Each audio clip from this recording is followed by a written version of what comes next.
Hey, so this might be interesting. When you have the software and the OBS software decides that it wants to update and do some new stuff, as in streaming, it kind of freaks me out. So I'm not quite sure if you guys are watching me. I had to restart and start a few times. So hey, if this is happening, that's great. If not, then it didn't, and I might have to record something. But hopefully, hopefully you guys are at least getting something. And I wish I could somehow, I don't know if I have to sit and watch this live or what, but that would be weird.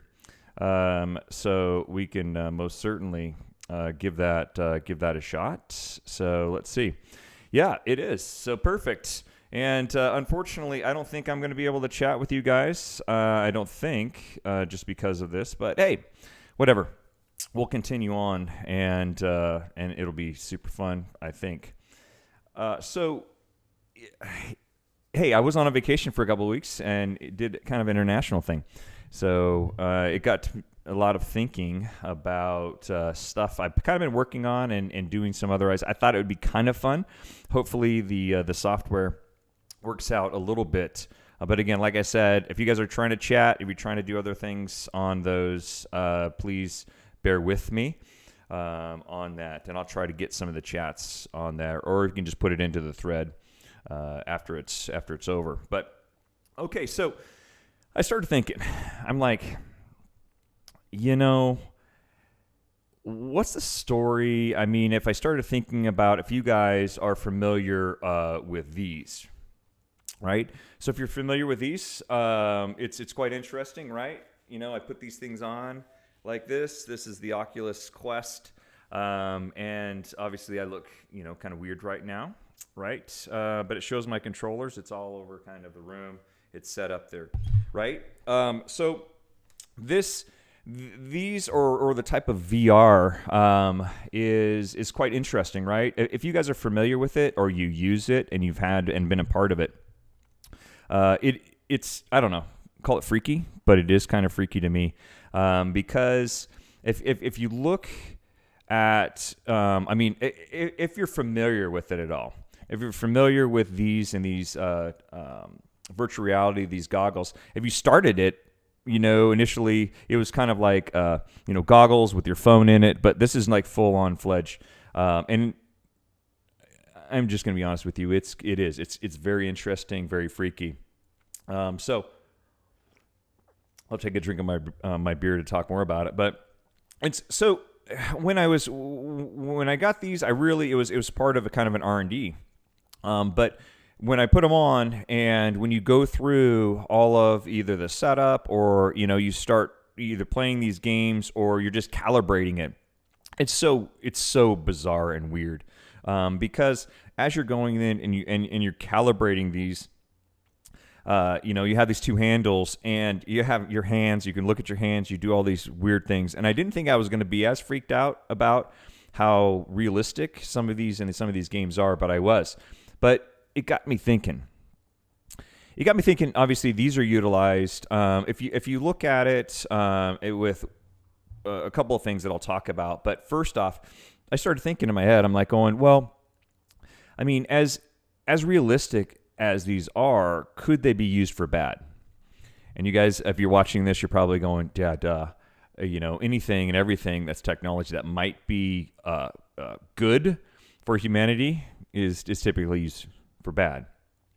So I started thinking, okay, well, I mean, if this is going to be for bad, how could it? So I started thinking, I'm like, well, you can go in and build applications. You can build applications. You can go and create environments. So what's to say that I can't create an environment of, say, a bank, of a real bank? Because you can actually go to locations. You can go to the Louvre. You can go to areas and be as if you're there and see everything that's in this.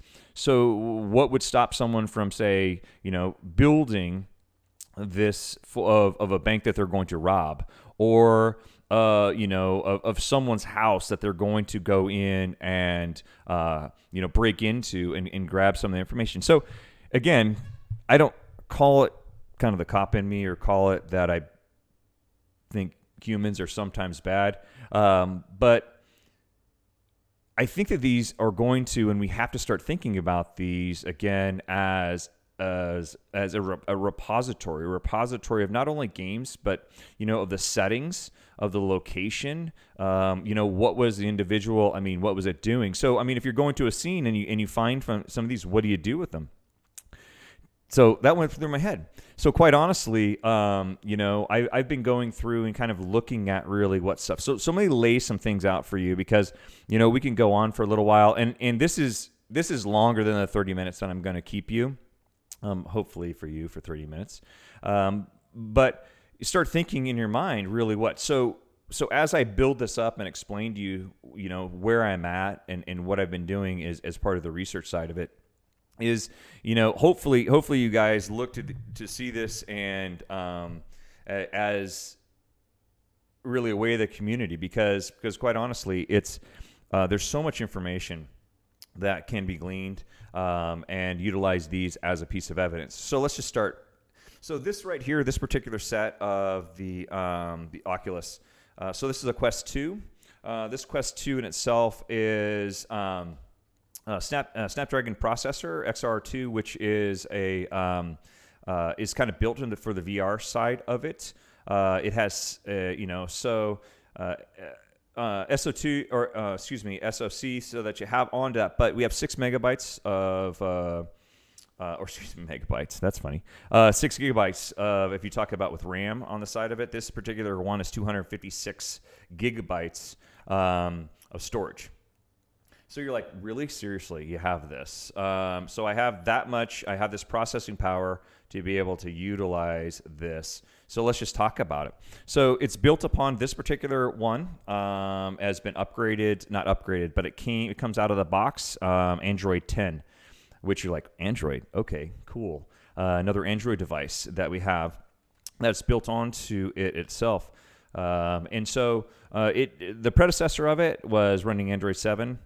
But this one, again, is Android 10. And so I'm like, okay, well, let's kind of take a look at it. Well, if you set these up, you understand that one of the things that a lot of people talk about is this crap because now I have to become, or I have to have a Facebook because obviously Facebook owns them now or has been so for a while. But you have to have a Facebook account. And by having a Facebook account, now we're start talking at least or thinking in the back of my head, okay, if you have a Facebook account, how does this tie to it and utilizing this type of device? So again, think in your head, obviously if someone sets this up, they're going to have some sort of Facebook account. Now, are there ways to get around that? Yeah, there are some ways to get around it. It's in its small stages. If you look at it and you run around some of the places, looking how to maybe get around that or sort of hacking these. But let's break it down just a little bit more. And hopefully my screens are actually going to work so I can actually show you some things. But let's talk about the bizarreness. So I thought to myself, hey, this is quite interesting. If it's an Android, I'm super happy about it because let's go and take a look at it. And, if you look at some of the research, if you start doing some of the Google stuff, quite honestly, no one is, unless they're doing it ongoing and they're not sharing with people. But I want to make sure I share kind of the infinite state, or I guess infinite. I guess I've been drinking beer that you would have it. But, obviously the beginning stages of bringing this out. So with that being said, in communicating with the device itself, I'm thinking, man, you know what? It has to have some sort of USB debugging because in researching it, they open up, I don't want to say it opened up the framework, but they allow developers, right? So there's developers and developer accounts. And so I'm like, interesting. And so on the on your mobile device, you have to, or you install the Oculus, the app itself. And so when you install the app itself, there's certain settings that you can go into, and one of them has to be developer. So if you go in, you turn on the developer settings, it says, hey, you have to have an account. Once you go in, you set up your account in itself, it becomes magical. You actually go in and switch on USB debugging on the app. It then syncs obviously through Wi-Fi wirelessly to the goggles. The goggles then become active with USB debugging, and this is when it gets kind of freaky, because when you're going and you're setting this up. Now, granted, you can hook it up to your PC to show the display, but that's not as fun. So you actually have to you put the goggles on when you're running it through the process. You put the goggles on, and it's crazy because what you see on your mobile device, as in with setting it to USB debugging, you see actually, in the goggles. And so you utilize obviously your controllers to navigate to go in and actually enable USB debugging. What gets even more bizarre is, when you start giving it, and I'm giving a little of the secrets right now, but that's what I'm here to do, is you guys all understand that you have to pair up really with an Android device with the device that, say, you're communicating with, say in this example, a PC computer to the goggles that are hooked via wire USB-C. And so communicating with it itself, you get the same fingerprint, right? They'll say fingerprint that you're going to have to go in to accept. Again, you need the goggles on to do that, and then actually use the controllers to do. Again, it's completely bizarre, but I kind of like that. And so you kind of set these things up. You set the goggles up, and so once you have USB debugging on, it becomes pretty fun. Again, in kind of navigating around. And when you're navigating around, it's, again, I'm crossing my fingers that my stuff is going to wind up showing up. And it kind of is right now. So hopefully you see me as, the little guy. But you'll notice as kind of I go through some of these slides, and I'm sorry for the resolution if it is, I'm not trying to obfuscate stuff or anything of those. It's simple because it's an Android device. You can communicate with it. You're getting an ADB. As long as you have ADB and in obviously the path, you give an ADB command, show devices. I wind up getting the serial number of the device. I can go in and list what the device is. Just like, going back in the day when I first started messing around with Android devices, before you even had, we had tools to go in and communicate with it at that level, and hint, I kind of put all the stuff in my books, but, again, shameless plug. But communicating with it with just a simple command. And that's very important for you to do as an examiner, because when you do that, you learn, right? And so, again, it's kind of down, not necessarily down to, but it's really kind of learning again and looking at the various levels of the file system. The file system is relatively locked down at a point. It is jailed. And so obviously going in and looking at it in another way, being able to go in and looking at the physical side of it, what's quite interesting is you can put it in EDL mode. If you guys are familiar with emergency download mode, you can do that with this as well. And so I would assume tools will eventually catch up to this. Well, I know they will. But, it's still fun, right? We're at the ground level of kind of looking at this and why is it important for you, not just to hack. I don't want to use the word hack, but not just do forensic analysis of these because,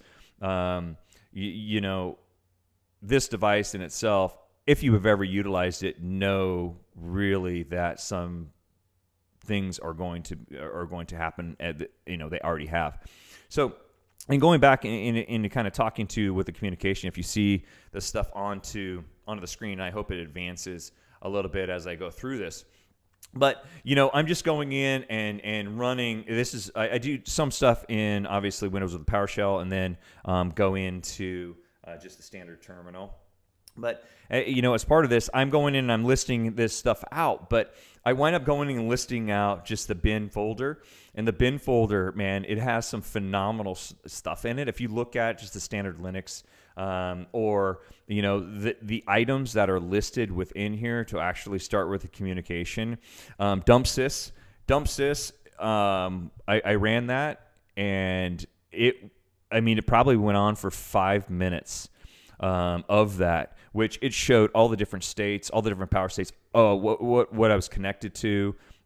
Tremendous amount of information just in that. Obviously, you guys understand that's a log file. But, the information that's contained with just running that. And it's funny because, I mean, I'm just going through all of these files and within this bin folder. And again, you can spend weeks going. But when you start looking at it, you become familiar with it. Listed out, I mean, there's the SD card, there's an internal, obviously, that's listed out that as mounted. As Connor, if you want to talk about kind of a partition, all that stuff is kind of available. You can get it kind of MTP and set it up as MTP to get some of those. But we're talking about the DCM folder. We're talking about podcasts. We're talking about music. We're talking about a lot of information that's kind of readily available. But quite honestly, you have to go old school, which is probably the most fun, if I'm going to be correct in talking about that. So.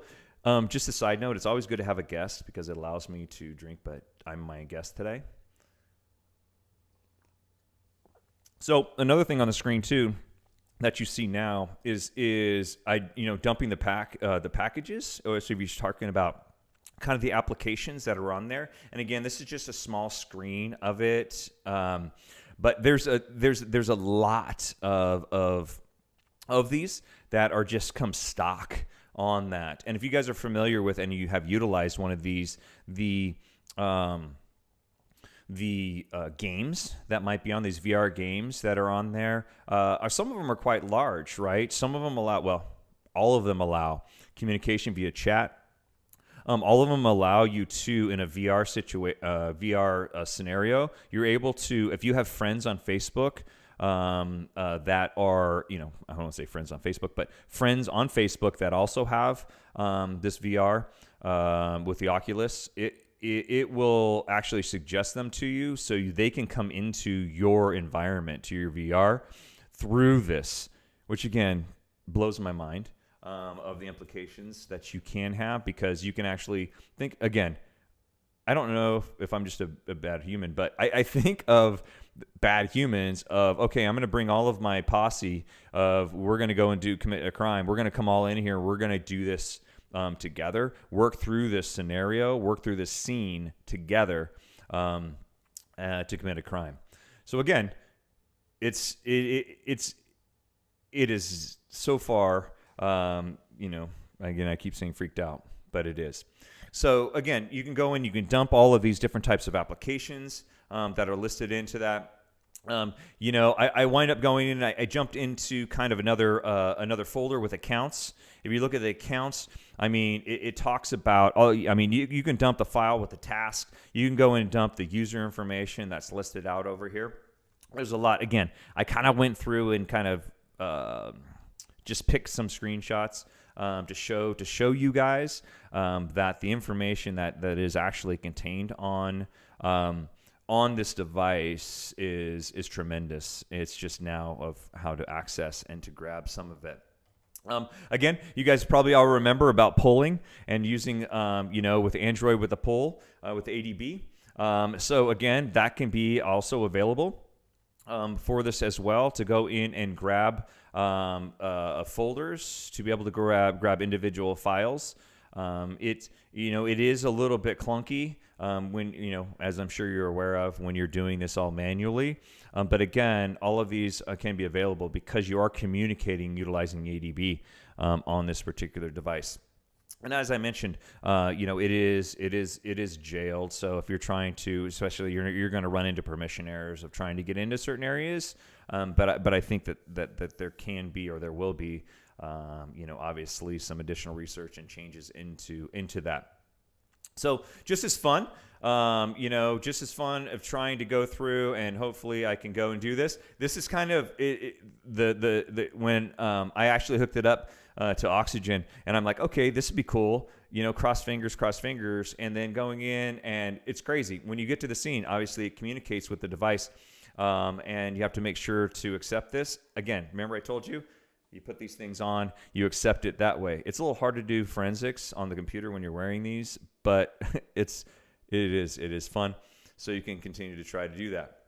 So, obviously when you go that, it actually recognizes the device. Again, it's all about ADB and ADB commands and communicating to it. That's, what I wanted to make sure that I showed you, because that's really what it comes down to as part of this and as part of kind of the research that I put or initially started into doing this, because again, like I've talked a couple of times, the stuff this takes me back, and it kind of gets me excited. When I really started to do a lot of the research on some of these devices to bring that and to give that information to you guys, so it starts making you think about obviously about what can happen with some of obviously the devices that are listed out into that.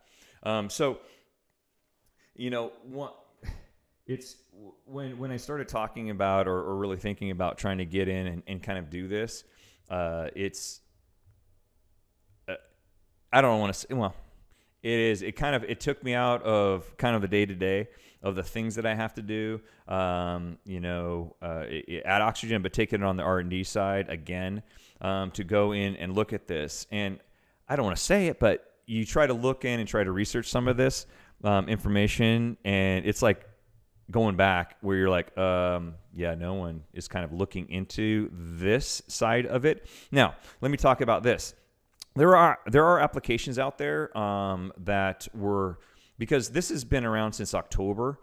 So I mean, it's not necessarily the Quest, the original Quest, Oculus Quest was out. And, so there's a lot of, if you want to look at it, side loading projects, because you can side load this to your heart's content of actually adding things to that.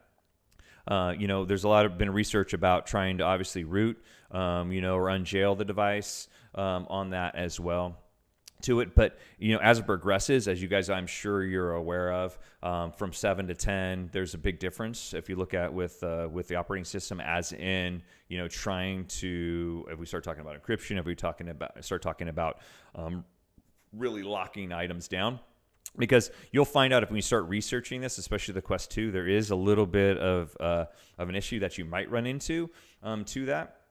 And I won't give that because, obviously I'm hoping that, the people that are watching this or rewatching it or anything else we can kind of put some stuff together and really start documenting some of this and running these things by each other. Because this, on the community side of it is super exciting, as for, because of the things that it does. And if you don't believe me, go out and buy one. Just for research purposes, go out and buy one, put this thing on. It's, again, what it comes down to is just another device, because if you can get onto this, I can browse, I can go to a browser, I can go into anything. I can really go to a browser, and you can actually have a virtual keyboard as well that can be utilized. And so it is going to, I don't want to say replace at all, but what they're really trying to sell it to, especially if you start researching some of it, is there's also, I believe it's called Oculus Business or Business Oculus. But what they're really trying to do is promote this for business on the virtual side of it, to be able to collaborate, team collaboration between all of these. And obviously with team collaboration, especially in, with the COVID times, being able to actually be with people, again, it's hard for me to talk about, but it's freaky. But again, the evidence and the information that I think is going to be out there, and having to collect this information without just walking by and saying, yeah, we're not going to need this because this is just a VR, this is just a headgear, whatever, we'll get all the information out. We won't need that information on that. Or I just don't know. I mean, what do you do with it? So I wanted to put this out. I wanted to put this out to, obviously the community through the Forensic Happy Hour, because it allows me to talk about it and drink a little beer. But more importantly, it puts it out so that really, you guys can start thinking about it. You guys, especially on the R&D side, or really want to look into it and dive into it, communicate with the device like we used to, old school, with ADB, and start looking into the implications, or moreover, really, how can we go in, and I always say make the world a safer place by thinking outside of the goggles. I was going to say outside of the box, but we'll think outside of the goggles.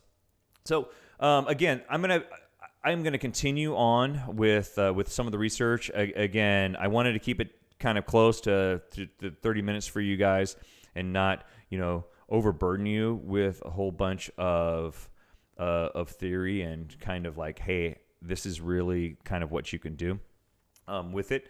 And hopefully I can put something together. Maybe put another quick little show together over some of the additional findings, or maybe throw it down into a blog for you guys. So I do appreciate you guys hanging out, and sorry for so many start and stops. But again, hey, when software updates, it's that, you're waiting to, hey, start a training class, and all of a sudden Windows says, hey, I need to update it.